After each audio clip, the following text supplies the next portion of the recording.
ओम भूर्भुवस्वः तत्सवितुर्वरेण्यं भर्गो देवस्य धीमहि धियो न प्रचोदयात्। ओम नमः शिवाय नमः शिवाय नमः शिवाय नमः शिवाय नमः शिवाय। कर्पूरगौरं करुणावतारं संसारसारं भुजगं सदा वसन्तं हृदयं ब्रह्मणि सहितं नमामि। गुरुर्ब्रह्मा गुरुर्विष्णु गुरुदेव महेश्वर गुरु साक्षात् परब्रह्म तस्मै श्री गुरुवे नमः।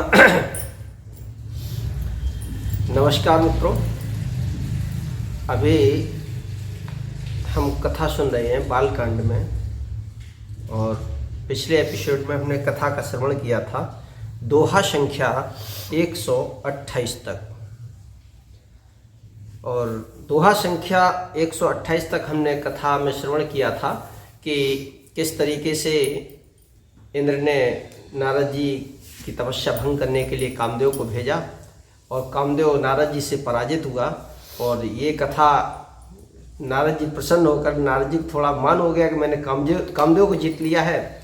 उन्होंने भगवान शिव को बताया, तो भगवान शिव ने बताया, कहा कि हमें बताया कोई बात नहीं, लेकिन ये बात श्री हरि को मत बताना, प्रभु को मत बताना।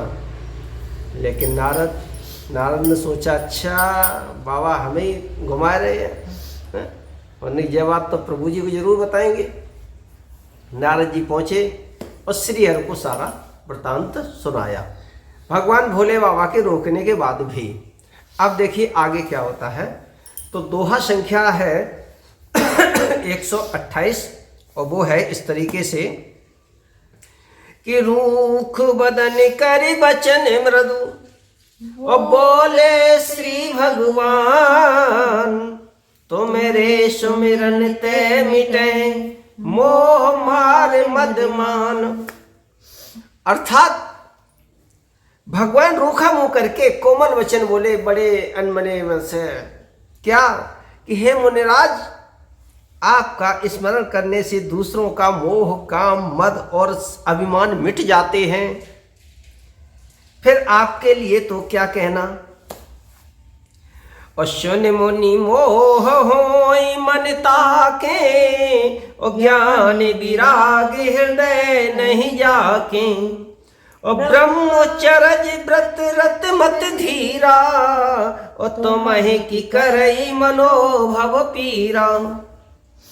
हे मुनि सुनिए, मोह तो उसके मन में होता है जिसके हृदय में ज्ञान वैराग्य नहीं है।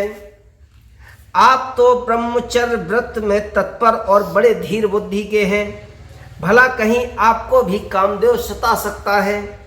भगवान ने बड़े अनमने मन से कही, बड़े रूखे मन से। नारद जी गदगदाए गए। नारद जी ने कही, अरे वाह। और नारद कहु सहित अभिमाना। देखिए, प्रभु की थोड़ी सी बड़ाई करने से नारद जी को अभिमान आ गया कि नारद कहु सहित अभिमाना, और कृपा तुम्हारी सकल भगवाना, ओ करुणा निधि मन दीख बिचारी, और अंकर गर्भ तरु भारी। अर्थात नारद जी ने अभिमान के साथ कहा कि भगवान ये सब आपकी कृपा है। देखो, कहा तो उन्होंने ये कि सब आपकी कृपा है, लेकिन उसमें अभिमान था। आज भी लोग कह देते हैं, नहीं साहब यार तुमने तो बड़ा मजा, नहीं साहब आपका आशीर्वाद है, कह तो देते हैं आपका आशीर्वाद है, लेकिन उसमें अभिमान होता है कि साहब नहीं किया तो मैं नहीं है। तो इसी तरीके से नारद जी को भी अभिमान हो गया। करुणा निधान भगवान ने मन में विचार करके देखा कि इनके मन में गर्भ के भारी वृक्ष का अंकुर पैदा हो गया है। अब प्रभु ने देखा कि नहीं, नारद जी के अंदर तो गर्व उत्पन्न होने लगा है, घमंड उत्पन्न होने लगा है। और बेगी सो मैं डारी हूँ उखारी, अपन हमारे सेवक हितकारी, और मुनि कर हित मम कौतुक होई, अवश्य उपाय करब मैं सोई। अब प्रभु ने क्या सोचा कि ये हमारे भक्त हैं, और इनके मन में अगर घमंड उत्पन्न हो गया तो फिर इनका जीवन नरक हो जाएगा। तो प्रभु ने कहा उसको मैं खत्म करूंगा। तो प्रभु ने कहा कि मैं उसे तुरंत ही उखाड़ फेंकूंगा, क्योंकि सेवकों का हित करना ही हमारा प्रण है। मैं अवश्य ही वह उपाय करूंगा जिससे मुनि का कल्याण हो और मेरा खेल हो। देखिए प्रभु, अब हम लोगों के साथ ही अगर कोई हम लोगों की जान में अप्रिय घटना घटती है तो कहते हैं प्रभु, लेकिन ईश्वर जो भी करता है वो अच्छे के लिए करता है। हो सकता है उस अप्रिय घटना के पीछे कोई अच्छाई छुपी हो, ये तो प्रभु ही जाने।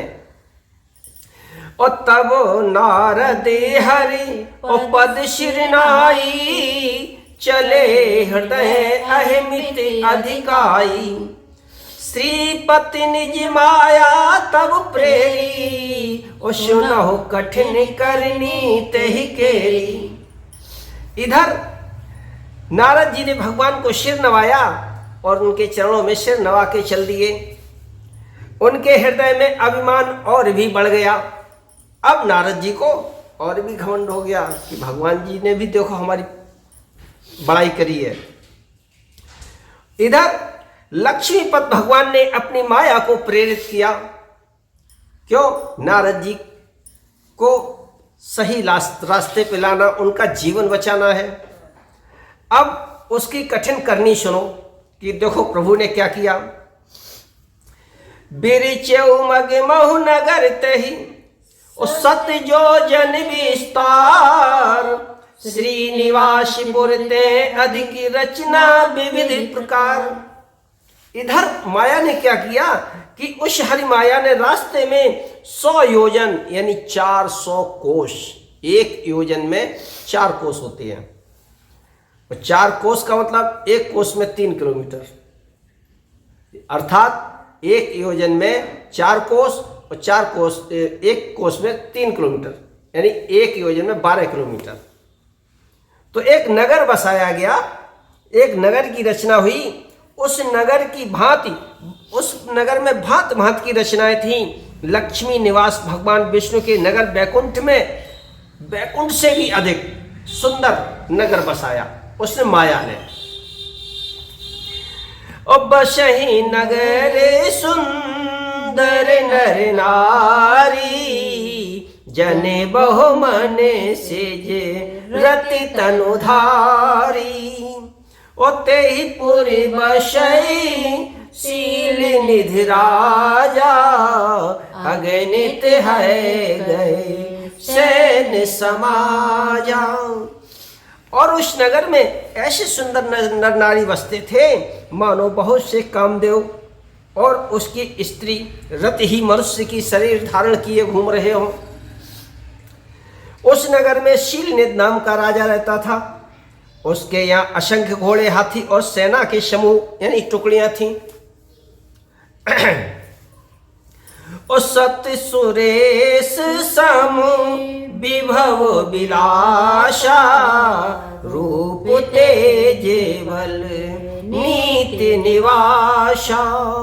और विश्व मोहिनी तासु कुमारी, श्री विमोह जिसु रूप निहारी। उसका वैभव और विलास 100 इंद्रों के समान था। एक इंद्र नहीं, 100 इंद्रों के समान ऐसा वैभवशाली नगर उस राजा का राज्य। वह रूप, तेज और बल और नीत का घर था। उसके विश्व मोहिनी नाम की एक कन्या थी, रूपवती कन्या जैसे कहा जाए, जिसके रूप को देखकर लक्ष्मी जी भी मोहित हो जाए। यानी सबसे सुंदर रूप जो लक्ष्मी जी का कहा गया है, और विश्व मोहिनी इतनी सुंदर थी कि लक्ष्मी जी भी उस पर मोहित हो जाए। और सोई हरि माया सब गुण खानी, शोभा तासु की जाए बखानी। करई स्वयंवर सोनप वाला, आए अगणित महपाला। वह सब गुणों की खान भगवान की माया ही थी। उसकी शोभा का वर्णन कैसे किया जा सकता है। वह राजकुमारी स्वयंवर करना चाहती थी। इससे वहां अगणित राजा आए हुए थे। अच्छा, नारद जी जहाँ जैसे चले वहाँ से, तो जो रास्ते में उन्हें जाना था उसी रास्ते में एक सुंदर, उस हरि माया की कृपा, एक सुंदर सा नगर और विशाल नगर, और ऐसा वैभव कि 100 इंद्रों का भी वैभव उसके आगे फीका पड़ जाए। और वह उस जो राजकुमारी थी विश्वमोहिनी, उसका स्वयंवर था, और इसलिए अग्नित राजा आए हुए थे। ओ मुनि को तु की नगर ते ही गयऊ, पुरवासिन सब पूछत भयऊ। ओ सुन सब चरित भूप ग्रह आए, करे पूजा नृप मुनि बैठाए। खिलवाड़ी मुनि नारद जी उस नगर में गए, और नगरवासियों से उन्होंने सब हाल पूछा। तो नारद जी तो चाहे जहां पहुंच जाते थे नारायण नारायण नारायण करते हुए। तो जब उस नगर में पहुंचे तो उन्होंने वहाँ के लोगों से हालचाल पूछे कि भाई क्या हाल है। तो लोगों ने बताया कि आज तो राजकुमारी का स्वयंवर है। तो ये सुनकर जब समाचार सुना तो नारद जी राजमहल में आए। राजा ने पूजा करके उनको आसन पर बैठाया। चूंकि नारद जी थे तो जैसे ही पहुंचे तो राजा ने उनका पूजन किया और उनको एक सुंदर आसन पे बैठाया गया। आनि दिखाई नारद भूपति राजकुमारी, कहु नाथ गुण दोष सब यही के हृदय विचार। सियावर रामचंद्र की जय, पवन सुत हनुमान की जय, उमापति महादेव की जय, बोलो सब संतों की जय। कथा विसर्जन होते सुनो वीर हनुमान, राम लखन सिया जानकी सदा करो कल्याण। अब मैं अपनी वाणी को यहीं विराम देता हूँ। अब नारद जी देखिए उस नगर में पहुँच चुके हैं जिस नगर का राजा शीलनिधि था, और शीलनिधि की कुमारी विश्वमोहिनी का स्वयंवर चल रहा है। उस स्वयंवर तक पहुँच चुके हैं नारद जी। उनको सुंदर आसन दिया गया और बैठाया गया, और नारद जी से आग्रह किया गया है कि मुनि इस कन्या का हाथ देखिए और इसके कुछ गुण दोष बताइए। अब देखिए नारद जी आगे उसका हाथ देखते हैं विश्वमोहिनी का, क्या बताते हैं क्या करते हैं, ये हम आपको अगले एपिसोड में सुनाएंगे। और तब तक के लिए हम आग्रह करेंगे पुनः कि इस कथा का विस्तार अधिक से अधिक किया जाए। जय श्री राम।